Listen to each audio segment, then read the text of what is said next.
हाँ ब्रेकिंग करके सदर चौहान जाकर बाग पहुँच गए, पुलिस के सार में ले गया, गिरफ्तारी के लिए सार में फुटे डाल दिए।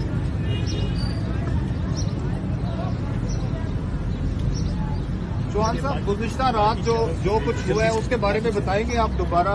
ये रात को क्या हुआ? जी, मेरे बहनों के घर छापे मारे गए, मेरी भाइयों के घर छापे मारे गए, गेट तोड़े गए और मेरे भांजे को, मेरे बहनोई को गिरफ्तार किया गया। रात को 2:30 बजे मेरे घर आए हैं, वहां पे 1.5 घंटा गुलगुबाड़ा किया है।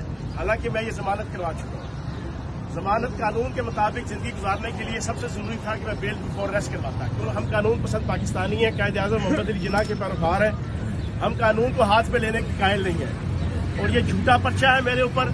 सादकाबाद थाने में मैं जियो फेंसिंग करवाएं, CDR निकलवाएं, मैं वहां मौजूद ही नहीं था। मैं जिस जगह पे एक सियासी वर्कर की हैसियत से जो मेरा राइट है एहतजाज का वो कर रहा था, वहां पे पत्ता तक नहीं टूटा, पत्ता तक नहीं हिला।